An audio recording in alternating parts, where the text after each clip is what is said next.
கட்சியை பத்தியுமே அவர் சொல்லல. நீங்க இல்ல நீங்க ஊழல்னு நீங்க ஏஞ்சிருக்கிறீங்க. இல்ல எந்த கட்சியை பத்தியும் சொல்லல சார். ஆனா எந்த கட்சியை பத்தியும் சொல்லல அவரே. அப்ப அவங்க அமைதியா இருக்கிறாங்கல்ல, அதிமுக அமைதியா இருக்குது இல்ல.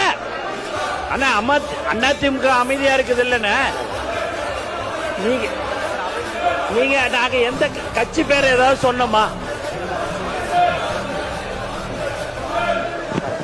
உட்காருங்க.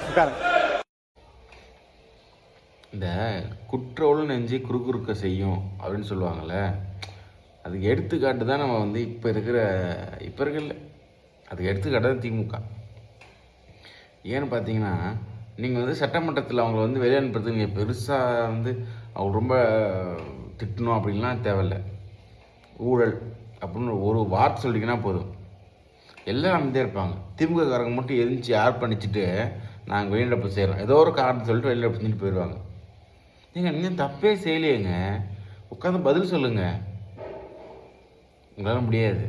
ஏன்னா ஆப்போசிட்டில் இருக்க அவங்க வந்து டேட்டா வச்சுருக்காங்க. டேட்டா வச்சுக்கிட்டு தான் நீங்கள் என்னென்ன ஊழல் பண்ணியிருக்கீங்கன்னு சொல்கிறாங்க. அதுக்கு நம்மகிட்ட பதில் கிடையாது. இதில் வேறு வெளில போய்ட்டு ப்ரெஸ் மீட் விட கொடுக்குறாங்க. அவங்க எல்லாமே வெளில போய்ட்டு நான் கேட்ட கேள்விக்கு எதுவுமே அவங்க சரியாக பதில் சொல்லலை. ஒரு கேள்வி கேட்டால் இன்னொரு அமைச்சர் பதில் சொல்கிறாரு. உங்கள்கிட்ட பதில் யார் சொன்னால் என்ன?